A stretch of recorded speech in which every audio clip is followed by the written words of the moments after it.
అమరావతిలో AP deputy CM Pawan Kalyan మాట్లాడుతున్నారు. Live లో చూద్దాం.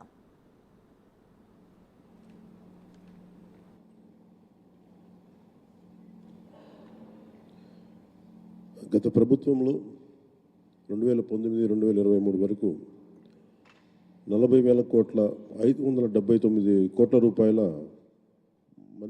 జాతీయ ఉపాధి హామీ పథకం పనులు చేశారు. కానీ అవి ఎక్కడ కూడా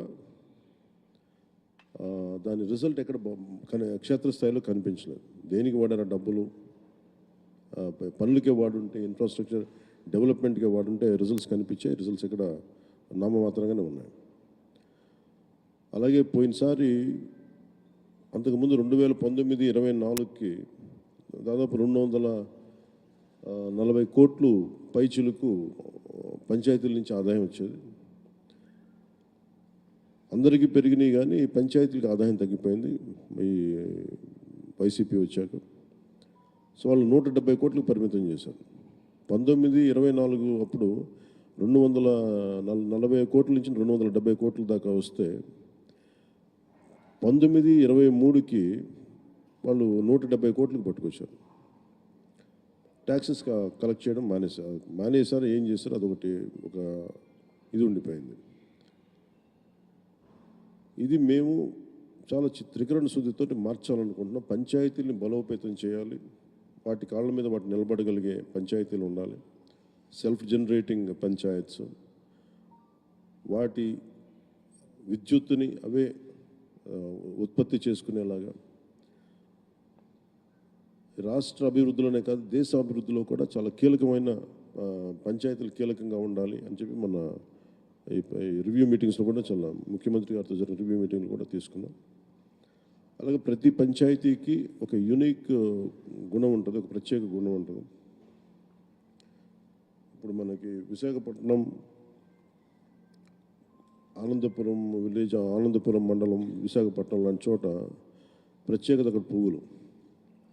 అక్కడి నుంచి పువ్వులు ఎక్స్పోర్ట్ చేసే విధంగా కొన్ని ప్రత్యేకించి పెట్టుకోవచ్చు మనం.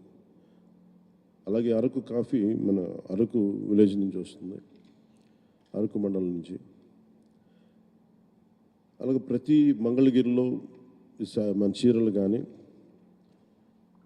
మన సత్యసాయి జిల్లాలో లేపాక్షి కానీ, అలాగే ఒంగోలు జిల్లాలో చీమకుర్తి గ్రామం కానీ, బాపట్లలో వేటపాలెం కానీ, కృష్ణా డిస్ట్రిక్ట్లో చిలకలపూడి కానీ, ఇలాంటి ఏ జిల్లాలో ఏ పంచాయతీలు తీసుకున్నా కొన్ని ప్రత్యేకతలు ఉన్నాయి. సో మీ పంచాయతీల ప్రత్యేకత ఏంటి దాన్ని కూడా రేపు గ్రామ సభల్లో తదుపరి గ్రామ సభల్లో ఇవన్నీ నిర్ణయించుకోమని చెప్పాం. So we would like to promote that part. దీంట్లో పెద్ద ఎత్తున యువత, మహిళలు పాల్గొనాలని మేము కోరుకుంటా ఉన్నాం. ఎందుకంటే మీ భవిష్యత్తు ఇది. గత ఎన్నికల్లో రాష్ట్రం కోసం మీరు ఎలా తరలి వచ్చారో, రాష్ట్ర మీ బాధ్యతగా చేపట్టి ఎన్నికల్ని ఎలా తరలి వచ్చారో ఈ గ్రామ సభలకు కూడా రాష్ట్రంలో ఉన్న నలుమూలలో ఉన్న యువత, పక్క రాష్ట్రాల్లో ఉన్న యువత, మహిళలు మీరు పాల్గొనాలని కోరుకుంటా ఉన్నాను. ముఖ్యంగా మహిళలకి నేను విన్నవించుకుంటా ఉన్నాను.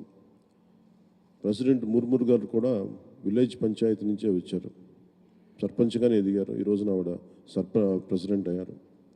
అందుకని మహిళలు ఈ 1/3 ఈ సాధికారత పొలిటికల్ ఎంపవర్మెంట్ జరగబోతాం. దాంట్లో భాగంగానే మీ గ్రామ సభల్లో మహిళలు కూడా చాలా బలంగా పాల్గొనాలని నేను ఆర్థిస్తున్నాను.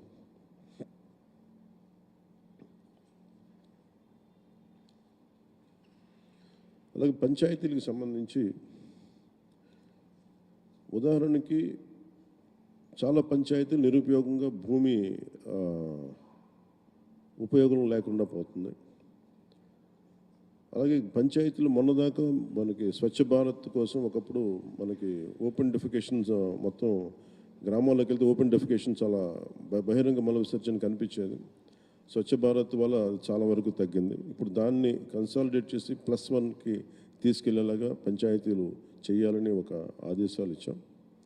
అలాగే ఇప్పుడు కీలకమైనది ఏంటంటే ఊళ్ళలోకి రాగానే చెత్తా చెదారంతో కనిపిస్తూ ఉన్న గ్రామాల్లోకి రాగానే ఎట్టి పరిస్థితుల్లో క్లీన్ అండ్ గ్రీన్ విలేజెస్ కావాలి, దాని తగ్గట్టుగా ప్రణాళికలు చేయాలని చెప్పి ప్రణాళికలు సిద్ధం చేస్తున్నాం. దాంట్లో అందరూ పాలు పంచుకోవాలి, దాని తగ్గట్టుగా కార్యాచరణ ఉంటుంది. క్లీన్ గ్రామాలు, గ్రీన్ గ్రామాల మీద దృష్టి పెడతా ఉన్నాం.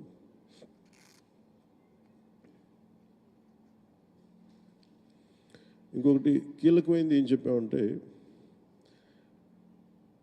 మన భారతదేశానికి కలప ఒక్క డెన్మార్క్ నుంచే దాదాపు 6,000 కోట్ల విలువైన కలప ఇంపోర్ట్ చేసుకుంటాం. దాదాపు 1,700 కోట్ల కేజీలు ఒక డెన్మార్క్ నుంచి ఇంపోర్ట్ చేసుకుంటాం. 6,000 కోట్ల రూపాయలు మొత్తం. అంటే మన విదేశ మారక ద్రవ్యం చెక్క ఇంపోర్ట్ కోసం మనం తీసుకోవాల్సి వస్తుంది. అది ఎక్కడి నుంచి తీసుకుంటున్నాం? డెన్మార్క్ దేశం నుంచి.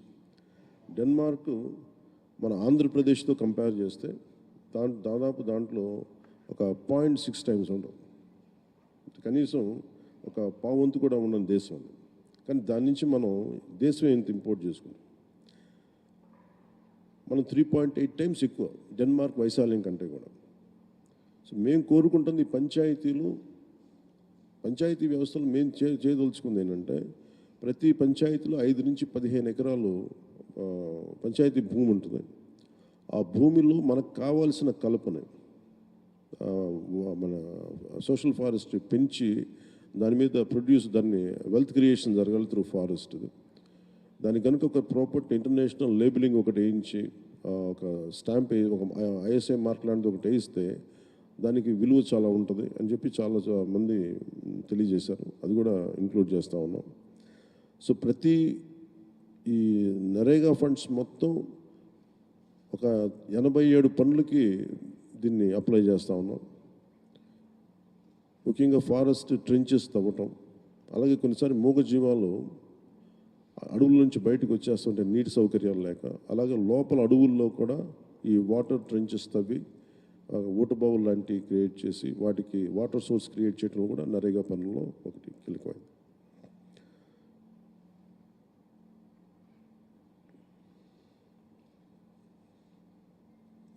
ఇంకొకటి ప్రతి పంచాయతీకి సంబంధించి మేము ఐడెంటిఫై చేస్తున్నాం. ఇది టూరిజం ఏరియాల దగ్గరగా ఉండే పంచాయతీలు, ఎకో టూరిజంకి దగ్గరగా ఉండే పంచాయతీలు, లేదంటే ప్రత్యేకించి మన ఉప్పాడ మంగళగిరి లాంటి చోట ప్రత్యేకంగా మన చీరలు మన నేత పరిశ్రమలు ఉన్నాయి, దాన్ని ప్రత్యేకంగా విజిట్ చేసేలాగా. ఇప్పుడు చాలామంది కంచికి వెళ్తారు ఆ చీరలు కొనుక్కోవడం కోసం. సో అలాంటి సౌకర్యాలు వాళ్ళ ఊళ్ళకి వచ్చి మగ్గాల దగ్గరికి వచ్చి చూసుకొని కొనుక్కోలేక ఇట్లాంటివి ప్రత్యేకమైన దృష్టి పెడతా ఉన్నాం. సో ఈ దృష్టిలో మేమందరం పనిచేసుకుంటూ వెళ్తున్నాం తెలియజేసుకుంటూ, రేపు మీ అందరి సహాయ సహకారాలు కూడా కావాలి. మొట్టమొదటిసారి భారతదేశంలోనే ఇన్ని వేల పంచాయతీలకి చేయలేదు, దానికి మనం శ్రీకారం చుట్టాం. ఈ కొత్త ప్రభుత్వానికి మీడియా వారి ఆశీస్సులు, మీ సహాయ సహకారాలు కావాలని కోరుకుంటూ సెలవు తీసుకుంటున్నాను.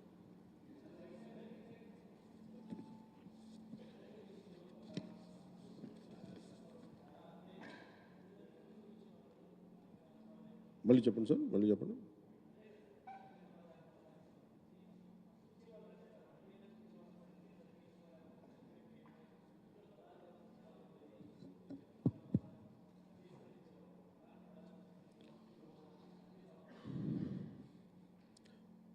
మీకు చూపించాను కదా, దీంట్లో ఇందాక మీకు చదివిన దాంట్లో 40,579 కోట్ల పనులు అలాట్ చేశారు పోయినసారి.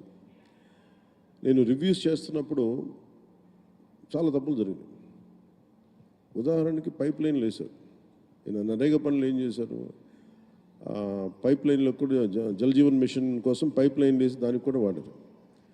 చివరికి చూస్తే పైప్ లైన్లు వేస్తున్నాయి కానీ వాటికి కనెక్టింగ్ సోర్స్ పాయింట్ లేదు, ఎక్కడికి ఇవ్వాలో తెలియదు, పైప్ లైన్లు అయితే వేస్తున్నాయి. అలాగే కొన్ని చోట్ల సర్పంచులు కూడా తెలియదు. సర్పంచులు ఏం చేశారు, నాయకులు ఏం చేశారంటే, కొంతమంది ఆ ప్రభుత్వ నాయకులు మస్తర్ బుక్ పుస్తకం తీసుకొచ్చి మీరు దాంట్లో సంతకాలు పెట్టించుకొని ఒక 10 మంది 15 మంది చేత తహసీల్దార్ ఆఫీస్లో వచ్చి సంతకాలు పెట్టించుకొని పంపించేశారు. దారుణం ఏంటంటే సర్పంచులు కూడా తెలియదు ఏ పనులు దేనికి జరిగినాయని. చాలా అవకతవకలు, చాలా మనీ దుర్వినియోగం అయితే జరిగింది. దానికి ఇప్పుడు ఏంటంటే మనకి సోషల్ ఆడిట్ చాలా బలహీనంగా పనిచేస్తుంది. మన రివ్యూ మీటింగ్లో కూడా మాట్లాడుతుంది, నిఘా విభాగానికి ఇంకొక నిఘా విభాగం పెట్టాల్సిన అవసరం వచ్చింది. అందుకని దాంట్లో మేమేం చూస్తున్నామంటే నిఘా విభాగానికి బాగా కొంచెం బలమైన పోలీస్ వ్యవస్థ నుంచి ఉండే వ్యక్తిని మన కొన్నిసార్లు ఆర్టీసీ చైర్మన్గా పోలీస్ శాఖను ఎట్లా వేస్తారు, నిఘా విభాగానికి మటుకు ఒక సిన్సియర్ పోలీస్ అధికారిని పెట్టాలి. ఈ సోషల్ ఆడిట్ విభాగానికి అవకతవకల్ని తగ్గించేలాగా లేకుండా చూసే బాధ్యత అలాంటి వ్యక్తి ఉంటే బాగుంటుందని మేము నమ్ముకున్నాం. అది మా ఇంటర్నల్ మీటింగ్స్లో వచ్చింది. I think that would one issue which we can I think we will take it forward.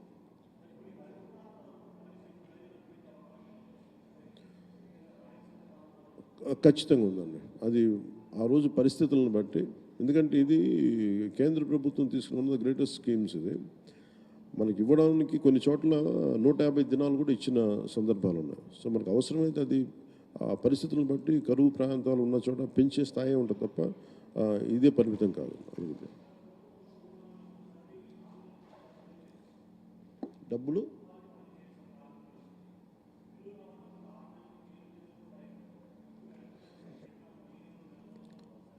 మీరు చూస్తే ఇప్పుడు మీకు ఫస్ట్ టైం ఏం చేసామంటే, నేను పంచాయతీ వ్యవస్థ నేను తీసుకోగా నేను అడిగింది ఏంటంటే, పంచాయతీలు ఏ పనులు చేసినా సిటిజన్స్ ఇన్ఫర్మేషన్ బోర్డు ఉండాలి.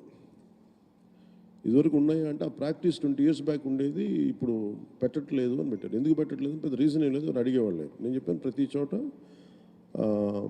పంచాయతీ సిటిజన్ ఇన్ఫర్మేషన్ బోర్డు ఉండాలి.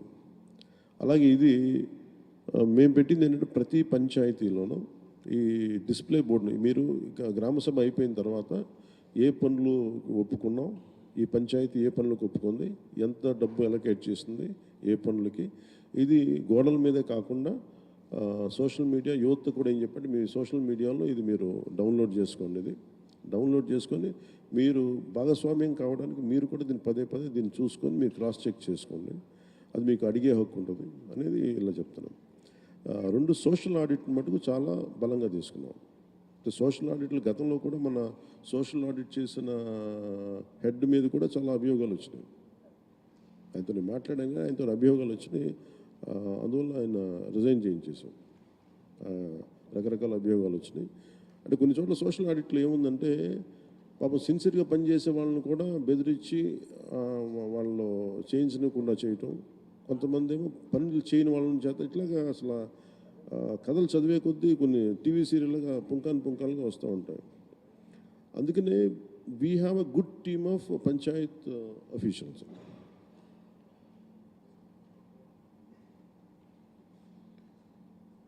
గుడ్ టీమ్ ఆఫ్ పంచాయత్ అఫీషియల్స్ని పెట్టాం.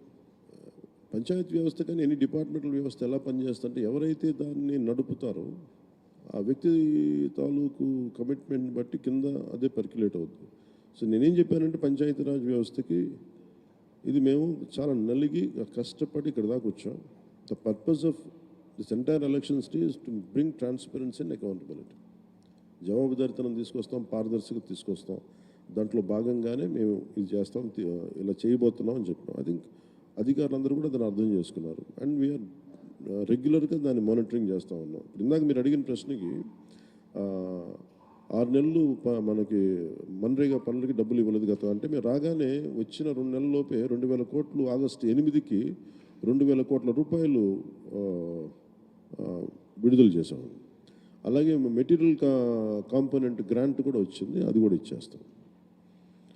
అంటే ఇదేముందంటే కేంద్రం ఎవరు వచ్చిన బ్యాంక్స్ కానీ లోన్స్ వాళ్ళు ఒకటే అడుగుతుంది ఏంటంటే మీరు పేమెంట్ చేస్తారు, మీరు నిలబడతారంటే మాకు ఇట్స్ ఆల్ అబౌట్ ట్రస్ట్. వచ్చిన డబ్బులు మీరు దుర్వినియోగం చేసి అటు వెళ్ళిపోతాయి అంటే మాకు భయం ఉంటుంది. చాలా పథకాలు గ్రాంట్ కాస్త రీయింబర్స్మెంట్ అయిపోయింది. సో రీయింబర్స్మెంట్ నుంచి తిరిగి దీన్ని గ్రాంట్కి తీసుకెళ్లాల్సిన పరిస్థితి.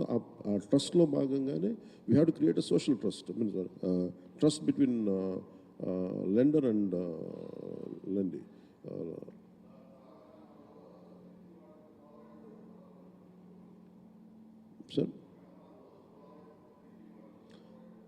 సార్ ఒక్కటి మనం దీంట్లో మీరు రైట్ ప్రశ్న, అది ఫ్లోరైడ్కి ఫస్ట్ బోర్వెల్స్ డీప్గా వేసేస్తున్నాం. ఒక లోపలికి వెళ్తే మీరు అనేది పల్నాడు కానీ గుంటూరు కానీ కొన్ని మన మార్కాపురం ఇలాంటి ఒంగోలు చోట ఇంకా మన ఇల్లే కొద్దీ డీప్గా మీకు ఫ్లోరైడ్ పడుద్ది ఎక్కడైనా సరే. మీరు నల్గొండ ఒక ఎగ్జాంపుల్ చూస్తే నల్గొండ చాలా వరకు ఇట్లాగే ఉండేది. ఒక మన కృష్ణానది నీళ్ళు వెళ్ళి ఇవన్నీ. దాంతోపాటు దుస్సర్ల సత్యనారాయణ గారు అని చెప్పి ఆయన వాటర్ దీనికోసం చాలా పోరాటం చేశాడు, జలయోధుడు అంటారు. ఆయన చేసింది ఏంటంటే ఫారెస్ట్ని డెవలప్ చేసుకుంటాడు ఆయన ల్యాండ్, అంటే వాటర్ కన్జర్వేషన్.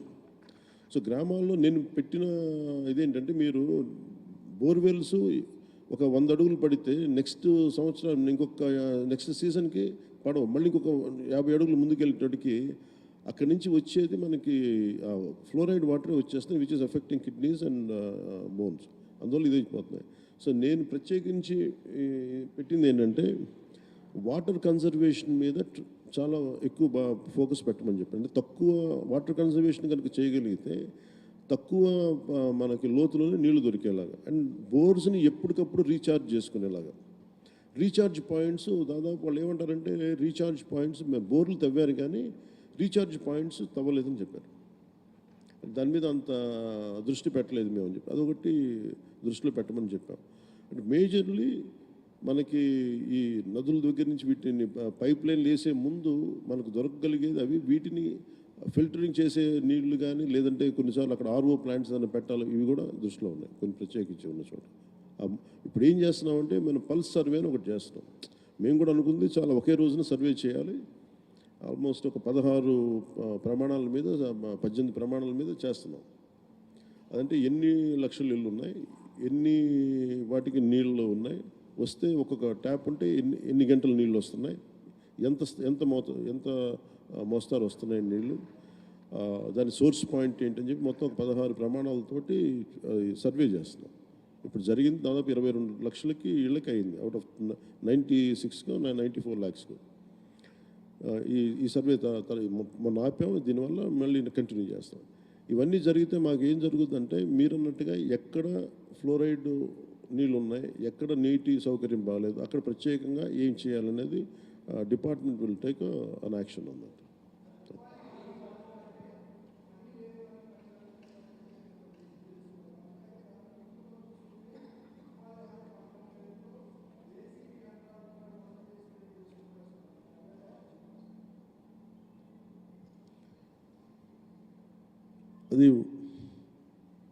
అది ఏ పరిస్థితుల్లో ఒకసారి కూర్చోవాలండి.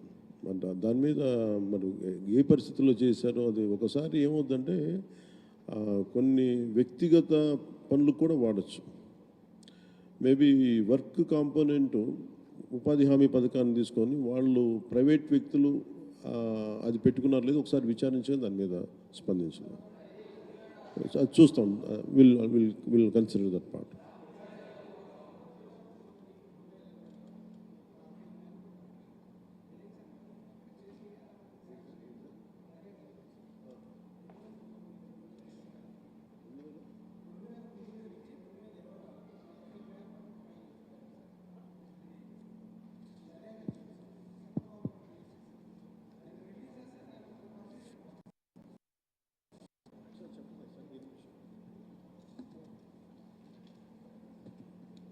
Sir good morning sir.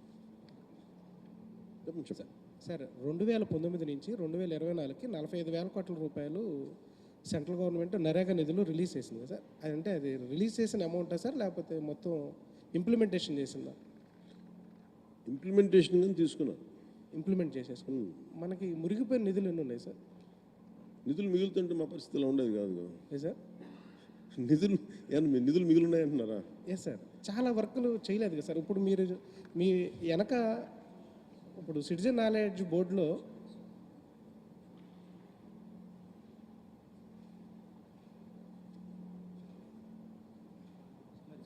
Sir అని చెప్పండి సార్ 2019 నుంచి 2024 దాకా మొత్తం 45,000 కోట్ల రూపాయలు నిధులు మంజూరు అయినాయా సార్ లేకపోతే మనం యూటిలైజేషన్ చేసామా? చేసాం. అసలు మంజూరైన నిధులు ఎన్ని సార్? మంజూరైన యూటిలైజ్ చేశారు. అంటే ఏం లేదు సార్, ఇప్పుడు మనకి ఇయర్లీ ప్లానింగ్ ఉంటుంది కదా సార్. ఇప్పుడు 60,000 కోట్లు 70,000 కోట్లు అని చెప్పేసి మనకు నరేగా నిధులు మన స్టేట్కి ఉంటుంది కదా సార్. ఇప్పుడు దీంట్లో ఏంటంటే మనకు 45,000 కోట్ల వరకు మనకు పనులు జరిగినాయి సార్. అంతే కదా సార్ మీరు చెప్పారు. అంటే మనకి రిలీజ్ చేసిన వాటిలో కూడా ఇంకా మన సెంట్రల్ మినిస్టర్ పెమ్మసాని గారు చెప్పినప్పుడు ఏంటంటే మనకి ఇంకా 3,000 కోట్ల రూపాయల దాకా నిధులు వీళ్ళు యూటిలైజేషన్ చేయలేదు, దీనివల్ల మనం చాలా పనులు కూడా చేసుకోలేకపోయామని చెప్పేసి చెప్పారు. అలా అయితే మీకు కొన్ని వేల కోట్లు ఉన్నాయి ఎంటైర్ స్టేట్లో. అలా అయితే మీరు పంచాయతీకి చాలా వేల కోట్లు ఉన్నాయి. వీళ్ళు మ్యాచింగ్ గ్రాంట్ ఇవ్వకపోవడం వల్ల అదొక సపరేట్ టాపిక్. మీకు నిధులు ఎట్లా వాడలేదు అనేది మీకు నేను ఆ ఇన్ఫర్మేషన్తో రాలేదు, కానీ still we are doing a white paper. అదేంటంటే మేము